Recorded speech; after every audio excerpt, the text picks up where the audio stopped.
राम राम। सरस्वती ज्योतिष विज्ञान institute of astrology में आप सभी का हार्दिक स्वागत है।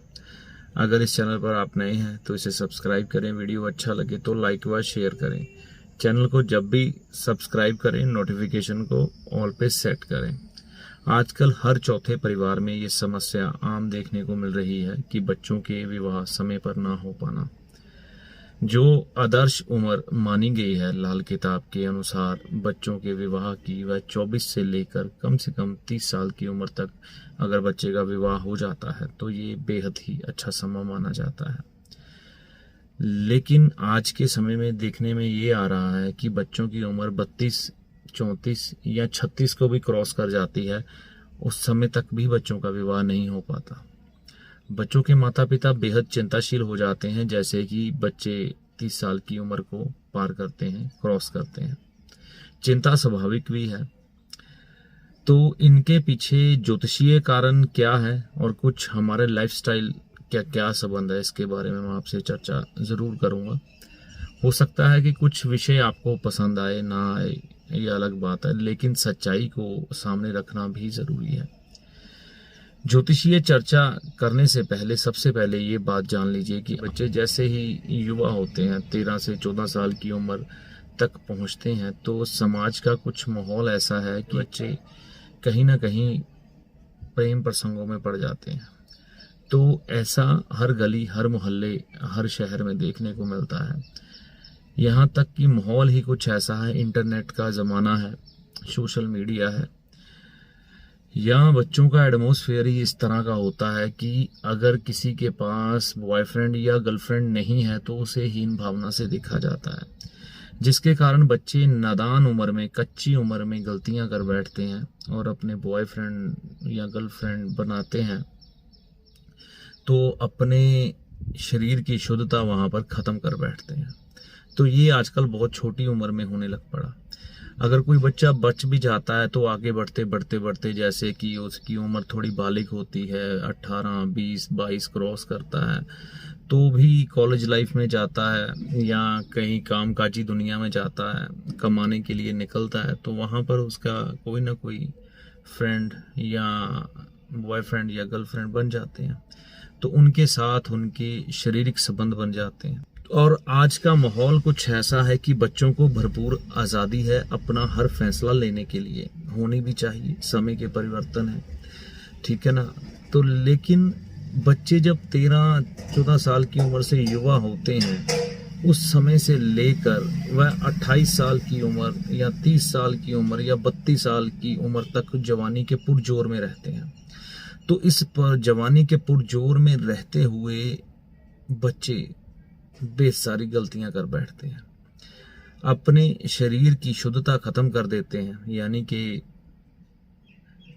शारीरिक संबंध बच्चों के किन्हीं ना किन्हीं से बन जाते हैं। अब वो कई बच्चे होते हैं जिनके संबंध एक से ही रहते हैं और शादी हो जाती है, लेकिन कई बच्चे ऐसे हैं जिनके 10-10 अफेयर, 15-15 अफेयर, 20-20 अफेयर हो जाते हैं और शादी किसी से नहीं हो पाती।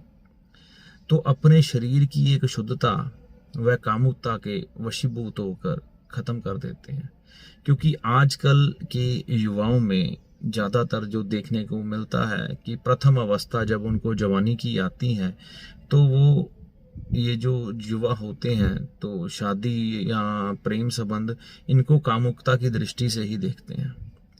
तो उनका लगता है कि इसका शायद ये मतलब ही यही है कि शारीरिक संबंध बनाना, कामुकता बनाना और इसका सुख भोगना, जबकि विवाह के एक पवित्र बंधन माना गया है। विवाह एक पवित्र बंधन है, गृहस्थ का हर तरह का सुख भोग लेते हैं, लिव इन में भी रहते हैं, सब कुछ करते हैं। तो जब शादी की उम्र आती है तो सबसे पहले बात की जाए तो 24 साल जो आदर्श समय है शादी का, पहले तो छोटी उम्र में भी हो जाती थी। उसकी वजह यही थी कि बच्चे कामुकतावश अपने आप पर काबू नहीं रख पाते थे, तो 13 साल की उम्र से ही ब्याह दिए जाते थे कि जाओ भाई, यही तुम्हारा जीवन साथी है, अब अपनी गृहस्थी बसाओ। तो उसकी प्रमुख वजह यही थी।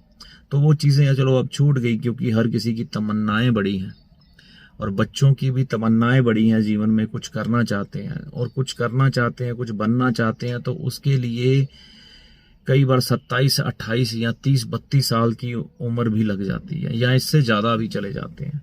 तो जितनी देर तक बच्चों को लगता है हम जीवन में अपने किसी मुकाम पर नहीं पहुंचे, तो हम गृहस्थ बसाने के लिए अभी उपयुक्त नहीं है, क्योंकि हम अपनी जिम्मेवारियों को अधिक अच्छी तरह से नहीं निभा पाएंगे, क्योंकि गृहस्थ में फंस गए, फिर बच्चे हो जाएंगे और हमारी कामनाएं, हमारी इच्छाएं, किसी मुकाम पर पहुंचने की जो इच्छा है वह अधूरी रह जाएगी।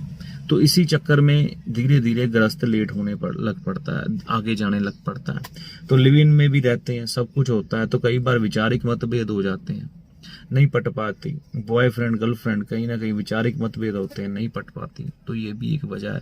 तो वो जो 24 साल से लेकर जो अच्छा समय विवाह का है 30 साल का, वो इस समय में गुजर जाता है। शादी करूं ना करूं, बॉयफ्रेंड से करूं, अरेंज करूं, लव करूं, क्या करूं, कुछ नहीं समझ आता। बच्चे कंफ्यूजन में अपना वो समय निकाल देते हैं। ये होता क्यों है? नाजायज संबंध बनने के कारण। अब जो संबंध बने, अगर शादी होगी तो वो जायज है, अगर नहीं हुई तो नाजायज है, सीधी बात है, ठीक है ना। इसमें कोई गुस्सा करने वाली बात नहीं है, लेकिन इस बात की गहराई को समझना है। तो जब सारा गृहस्थी आपने भोग लिया, तो शादी का जब समय आएगा, जब वो ग्रह का समय देने, फल देने का समय आएगा, तो आपको कोई फल नहीं मिलेगा, शादी डिले होगी ही होगी। फिर जब 32 से हम 34 साल की उम्र में पहुंचते हैं, तो बुध का समय आ जाता है। बुध पहले ही नपुंसक है, बुध को हिजड़े का भी कारक माना गया है, ठीक है ना। तो कहने का मतलब बुध उत्पत्ति का कारक नहीं है।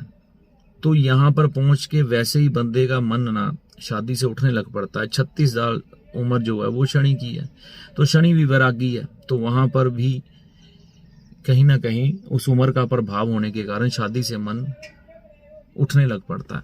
वैसे शनि कबीले का भी कारक है, लेकिन उम्र के हिसाब से वहां विराग उत्पन्न होता है, ठीक है।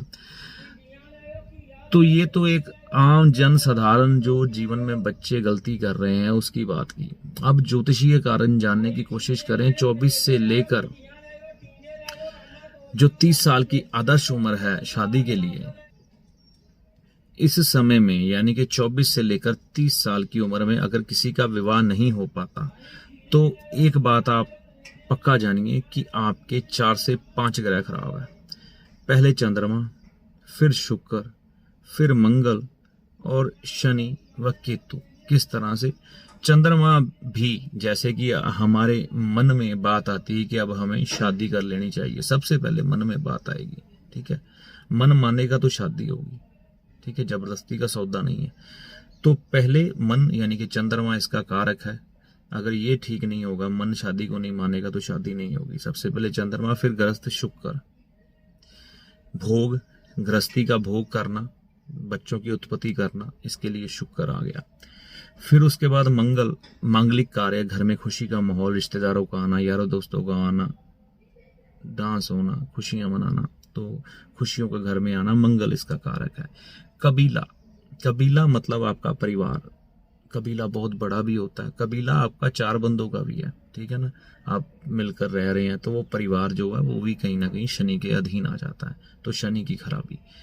केतु जोड़, हम अकेले हैं, जब हमारे साथ कोई मिल जाता है तो वो बंधन बनता है, इसलिए गांठ दी जाती है चुन्नी को। जब फेरे लिए जाते हैं तो गांठ दी जाती है, तो वो हमारा बंधन केतु से संबंधित है। वैसे भी हमारी हड्डियों के जो जोड़ हैं ये केतु कहलाते हैं, तो इसलिए केतु जोड़ ना जुड़ पाना केतु की खराबी है, ठीक है। तो इन 5 ग्रहों की खराबियां जब आपकी कुंडली में पाई जाती हैं, तो भी आपकी शादी समय पर नहीं होती। तो अगर आप अपने जीवन में अपनी जो यौवन की शुद्धता है वो नहीं खोए और आपने सही आचरण किया है, फिर भी आपकी शादी नहीं हुई, तो ये 5 ग्रह प्रमुख तौर पर जिम्मेवार हैं आपकी शादी के ना होने में। अगर ये सब कुछ भोग के आए हैं, शादी तो उनकी भी होती है, यानी कि उनकी शादी नहीं होती, लेकिन कहीं ना कहीं वो अपने ये ग्रह खराब कर बैठते हैं। तो इनको ठीक किया जाता है, दुरुस्त किया जाता है, फिर कहीं जाके शादी के बंधन में बनते हैं। तो सबसे पहले मैं यही कहूँगा, अगर आप युवा हैं तो अपनी जवानी को बचाइए, तो आपका जब गृहस्थी का समय आए तो उसे आप अच्छे से एंजॉय कर पाएं। लेकिन क्योंकि हर चीज़ का स्वाद समय पर है, जो चीज़ समय के बाद मिलती है तो उसकी खुशी भी नहीं होती, तो हम और उसको हम अच्छे से भोग भी नहीं पाते, ठीक है। और अगर आपको ये खराबियां आ रही हैं, आपने जीवन बड़े अनुशासन ढंग से जिया है, तो इनका उपाय, चंद्रमा को अच्छा करने के लिए माता का आशीर्वाद सबसे जरूरी है। भगवान शिव की पूजा, दूध का दान, ये हम कर सकते हैं। शुक्र के लिए गाय को हरा चारा डाल के गाय की सेवा करिए, आपका ग्रह ठीक होगा। मंगल के लिए हनुमान जी की भक्ति, गुड़ का दान।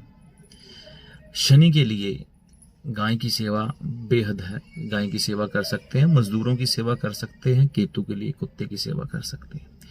ये सभी कार्य जो मैंने आपको बताए हैं, ये साधारण व जर्नल उपाय हैं, क्योंकि हर किसी की कुंडली के मुताबिक हमेशा उपाय अलग होता है। बाकी एक बात कहूं, आप अपनी कुंडली, इतनी जिंदगी के मेजर फैसला करना अपने लाइफ का, अगर नहीं हो पा रहा ढंग से, तो किसी भी लाल किताब के सुयोग्य विद्वान से अपनी कुंडली दिखाने के बाद उपाय करिए। ये बेहद जरूरी है, क्योंकि इसमें कई ग्रह चाल देखनी होती है। जैसे आप डॉक्टर के पास जाते हैं ना, तो आपके कई टेस्ट कराता है, उसमें वजह ढूंढता है बीमारी की क्या है। तो इसी तरह से हमें ग्रह पकड़ने पड़ते हैं। ये 5 ग्रह मैंने आपको बोले, इसके अलावा भी हो सकते हैं। 9 के 9 ग्रह भी कई बार इन्वॉल्व हो जाते हैं। तो ये परिस्थितियां हैं, ये ग्रहों के अनुसार उस समय चेक की जाती हैं। तो उन उपायों को करने के बाद आपको गृहस्थ का सुख, शादी का सुख मिल जाता है। तो समझदार बनिए, सजग रहिए और सही ढंग से, सही विद्वान से अपने उपाय लेकर उपाय करिए, क्योंकि हर चीज सोशल मीडिया की या गूगल बाबा की ठीक नहीं हो सकती। इस चीज का याद रखिए। आपकी पर्सनल कुंडली है, पर्सनल कुंडली के पर्सनल ग्रह हैं, उसके अनुसार ही पर्सनल उपाय बनते हैं। हर किसी के कॉमन उपाय हर किसी के लिए नहीं होते। कहते हैं किसी को माँ मतलब उड़द की दाल स्वादी, और किसी को बादी, किसी को माँ की दाल बेहद स्वाद लगेगी और उसके शरीर को कोई नुकसान नहीं पहुंचाएगी, और किसी के लिए वही उड़द की दाल गैस कर देगी, पेट की खराबी कर देगी। बस इसी चीज को ध्यान में रखना है। तो आज की यही बात मैंने आपसे करनी थी। अगर आपको मेरी बात समझ आई तो वीडियो को लाइक व शेयर करें, और मैं अपनी वाणी को यही विराम देता हूँ। गुरु की कृपा आप पर बनी रहे। राम जी आपकी भली करें। जय माता दी।